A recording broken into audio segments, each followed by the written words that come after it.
안녕하세요. 무엇이든 세 가지로 가르쳐드리는 명재교수 김익환입니다. 오늘은요, 사과를 제대로 못하는 사람들이 점점 늘어나고 있어요. 그 이유가 무엇이고, 그러면 사과를 제대로 하는 방법이 무엇일까? 이런 이야기를 여러분들과 나눠보려고 합니다.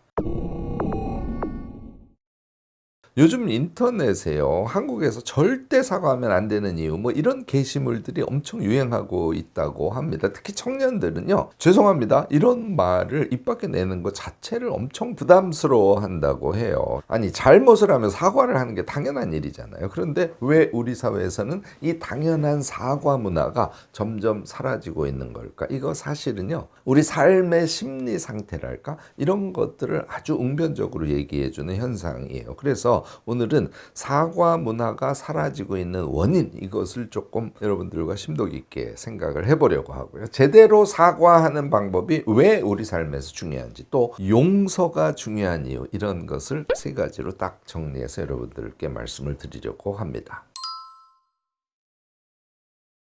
이게 과거에는요, 내가 뭔가를 잘못하면 진심을 다해서 사과하고 상대방이 그 사과를 받아주면서 상황이 좋게 마무리되는 이런 경험을 우리가 하고 살아왔어요. 그런데 요즘은 그렇지 않은 경우가 점점 늘어나고 있습니다. 우리 사회에서요, 사과하는 걸 점점 부담스럽게 여기는 그런 사람이 늘어나는 이유가 있어요. 그 이유가 뭘까? 이거 한번 같이 생각해 보시자고요. 진심을 담지 않은 사과를 하는 경우가 늘어났기 때문에 이게 첫 번째입니다. 내가 잘못을 하고 상대방에게 피해를 입혔어요. 그러면 진심을 다해서 미안한 마음을 표현하는 것, 이게 이제 사과의 기본 아닙니까? 그런데 상황을 모면하기 위해서 대충 건성으로 사과하는 경우가 점점 늘어나고 있다는 거죠. 그러다 보니까요, 사과를 받는 사람 입장에서는 잘못한 상대방이 대충 하는 그런 사과를 받지 않으려고 사과의 형식과 내용에 집착하는 그런 상황이 점점 발생하고 있다는 겁니다. 그래서요, 진심으로 미안한 마음을 표현하는 사과에도 만족하지 못하는 경우가 생기고 있는 것이죠. 또 갈등이 있을 때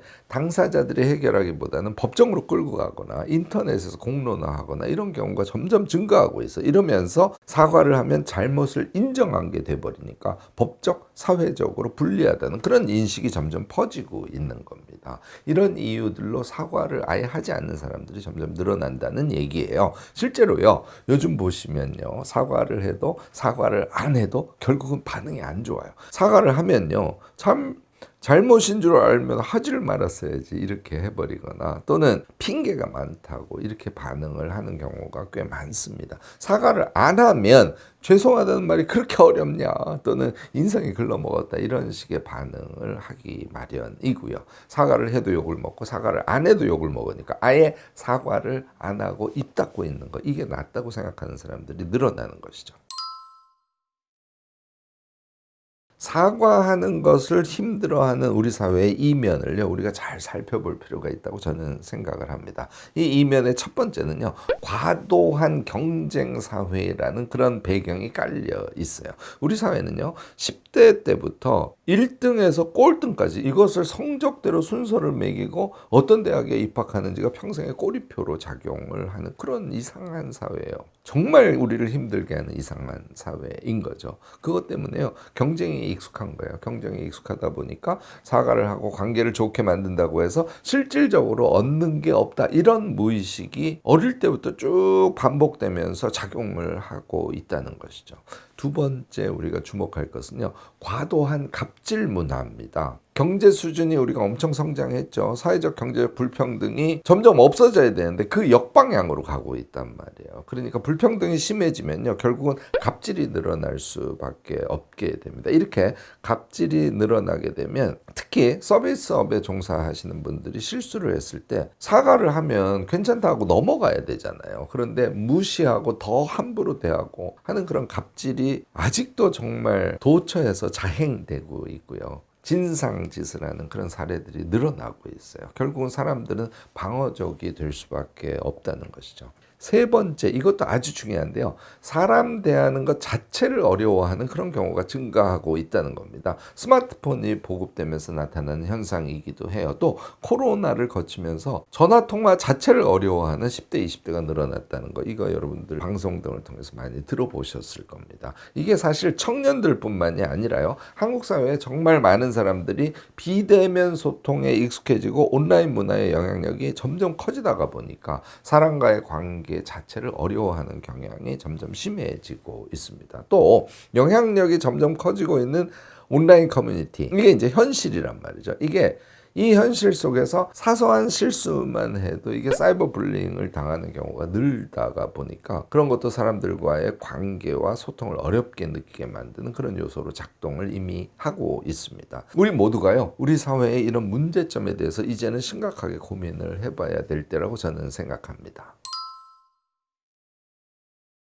네, 어찌 보면 이게 제일 중요해요. 우리가 제대로 사과하는 방법을 알고 그것을 일상에서 조금 실천해 보는 것, 이것부터 저는 해보시기를 권합니다. 첫 번째 방법은요, 잘못한 사람은 내 입장보다 상대방의 기분을 먼저 헤아려야 돼요. 이게 출발입니다. 이게 안 되면 사과 자체가 진실성 있게 될 수가 없어요. 가장 기본적이고 가장 중요한 건데요. 이걸 지키지 못하는 경우가 실제로 너무너무 많습니다. 상대방이 나 때문에 피해를 입고 불쾌해한다는 사실 때문에 이게 이제 당황스럽긴 하죠. 또 자기도 불편해요. 그렇지만 빨리 사과를 해서 내 불편함을 해소하고자 하는 그런 마음이 먼저 작동을 하는 거예요. 이거는 이기적인 겁니다. 이걸 여러분들이 꼭 기억을 하셔야 돼요. 그런 때일수록 나 때문에 곤란에 처한 상대방의 입장을 먼저 생각하시는 거예요. 이게 몸에 딱 붙으셔야 됩니다. 사과의 모든 과정에서 상대방의 말을 귀담아 듣는 것 역시 엄청 중요합니다. 두 번째,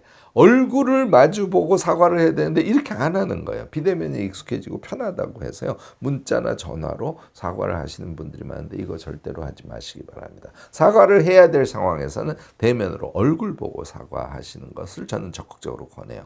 전화나 문자는요, 사과를 함에도 불구하고 사과하는 사람의 마음이 왜곡될 확률이 아주 높아요. 또 상대방의 화를 더 부추기는 그런 기폭제조차 될 수가 있습니다. 이거 꼭 주의하시기 바랍니다. 세 번째, 조건부 사과를 하시는 분들이 정말 많습니다. 저도 평상시에 이런 경험을 조금 하는데요. 내가 기분이 나빴다면 이렇게 전제를 하는 거예요. 내가 기분이 나빴다면 사과할게, 이렇게 얘기하시는 거죠. 이런 말로 상황을 최악으로 자꾸 만드시는 분들이 계신데 이거 하지 마시기 바랍니다. 이런 표현에는요, 사실 별일도 아닌데 상대가 화를 내는 속 좁은 사람이라는 그런 암시가 은연중에 그 안에 포함이 되어 있어요. 자신의 잘못을 완전히 인정하지는 않는다는 그런 뉘앙스도 이런 말에는 숨어 있습니다. 그래서요, 이 말을 들은 사람은 어떻게 했어요? 자기가 사과를 받아야 되는 입장인데도 상대방의 잘못으로 인해서 자기가 상처받은 것을 설명하고 입증해야 되는 그런 상황에 처하게 되거든요. 따라서 당연히 더 기분이 나빠지는 것이죠. 그래서 사과를 하실 때는요,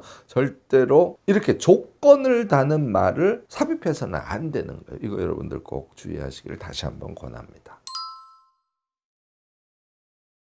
용서, 너무 좋은 말이죠. 이 용서가 중요하고 좋다는 건 다들 알고 있어요. 그런데 막상 내가 용서를 해야 되는 상황이 되면요, 용서하기가 쉽지 않습니다. 이것도 현실이에요. 하지만 용서는 남이 아니라 나를 위해서 꼭 필요한 행위다. 이거 오늘 여러분들 깨달으시기 바랍니다. 용서가 중요한 이유는 첫 번째는요, 상대방을 용서를 해야 나의 상처받은 내면을 치유할 수 있기 때문에 그렇습니다. 타인으로 인해서 상처를 입었어요. 그러면 그것을 용서하지 못하고 계속 끌어안고 있게 돼요. 어떻게 될까요? 앞으로 나아가기가 힘들어집니다. 용서를 통해서 상처받은 사건으로부터 자기를 해방시켜줘야 하거든요. 그래서 용서를 하고 툭 털고 이렇게 할 수 있는 용기, 이거 여러분들께 꼭 필요할 겁니다. 두 번째는요, 부정적인 감정은 결국은 내가 피해를 입기 때문에 생기는 거지 않습니까? 원한을 품는 것은 다른 사람에게 뜨거운 석탄을 던지려고 그 석탄을 손에 쥐고 있는 것과 마찬가지다, 이런 말이 있습니다. 다른 사람을 증오하고 미워하는 것은 결국은 스스로를 힘들게 만드는 것이라는 그런 이야기죠. 부정적인 감정이 오랜 시간 내 안에 쌓여 있게 되면요, 그 감정들은 내 삶의 다른 부분에까지 영향을 줄 수밖에 없습니다. 오롯이 내 인생을 살기 위해서라도 우리는 용서를 적극적으로 해야 한다고 저는 생각합니다. 세 번째, 내가 용서하면 나도 용서받을 가능성이 높아진다는 거예요. 내가 늘 피해자의 입장에만 설 수는 없습니다. 살면서 가해자의 입장이 되는 경우도 당연히 있죠. 내가 누군가를 용서하면요, 내가 잘못을 했을 경우에도 용서를 받을 확률이 높아진다는 거, 이것도 생각하면서 타인을 이해하고 용서하는데 좀 더 여러분들이 적극적이 되시기를 권합니다. 사과 그리고 용서에 대해서 제가 모두 세 가지로 딱딱 정리해서 여러분들께 말씀을 드렸습니다. 이해는 쉬우실 거예요. 그렇지만 실천이 만만치는 않습니다. 여러분들 유튜브에서 들으신 거 간단하게 메모해 보시면서요, 우리의 실천 과제 같은 형식으로 한번 정리를 한 다음에 자주 생각하시고 오늘 제가 말씀드린 사과 그리고 용서에 대해서 아주 활짝 열린 그런 마음으로 우리의 일상을 살아가면 참 좋겠다고 생각해 보았습니다. 오늘 제 이야기가 여러분들께 도움이 되셨다면 좋아요, 구독, 알림 설정까지 꼭 부탁드리겠습니다.